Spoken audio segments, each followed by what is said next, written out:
Assalamualaikum warahmatullahi wabarakatuh. Saya sedang di gedung Parlemen Australia dan kita sekali lagi harus membahas terkait dengan apa yang terjadi di Mahkamah Konstitusi.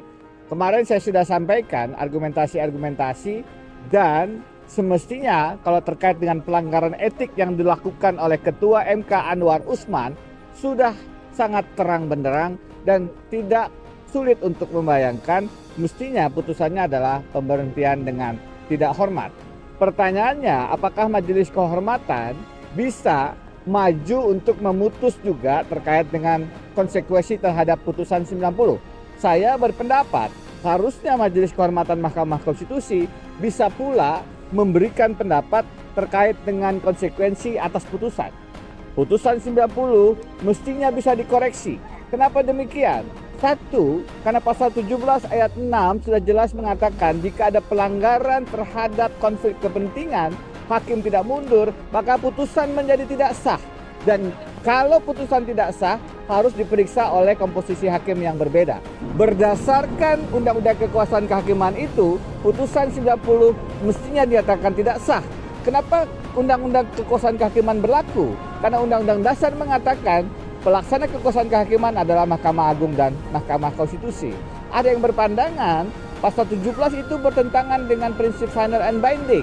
Itu dikatakan kemarin oleh MK-MK pada saat menjawab pertanyaan media. Respon kami adalah, bukankah MK-MK tidak punya kewenangan untuk menilai konstitusionalitas undang-undang? Semestinya undang-undang kekuasaan kehakiman tetap berlaku. Apalagi kalau kita melihat pelanggaran etik ini bukan pelanggaran yang biasa-biasa saja. Ini mega skandal Mahkamah Keluarga. Kenapa demikian? Karena pelakunya adalah Ketua Mahkamah Konstitusi. Yang kedua, kaitannya dengan keluarga, bukan keluarga yang biasa-biasa saja. Ini the first family dalam Republik Indonesia, keluarga Presiden Jokowi yang kemudian terlibat kepentingannya.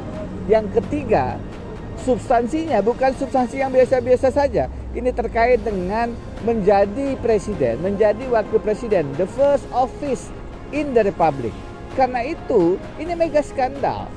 Coba bayangkan, dalam sejarah kehidupan manusia tidak pernah terjadi kasus semacam ini di mana ada pelanggaran etik yang melibatkan presiden yang punya ipar ketua MK dan bisa menyebabkan keponakannya maju sebagai kontestan dalam pemilihan presiden.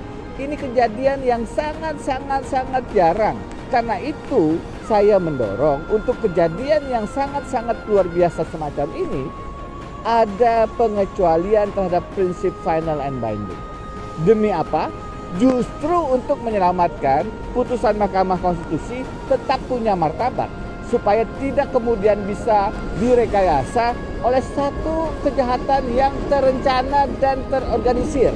Organized crime, plan and organized crime. Tidak boleh putusan Mahkamah Konstitusi dibuat sedemikian demi kepentingan politik kekuasaan yang merusak keindonesiaan. Mudah-mudahan pada tanggal 7 nanti kita bisa melihat ada terobosan hukum yang bisa menghadirkan dan justru menyelamatkan bukan hanya Mahkamah Konstitusi, apalagi Mahkamah Keluarga, tetapi menyelamatkan Indonesia, menyelamatkan negara hukum kita. Saya Denny Indrayana. Assalamualaikum warahmatullahi wabarakatuh.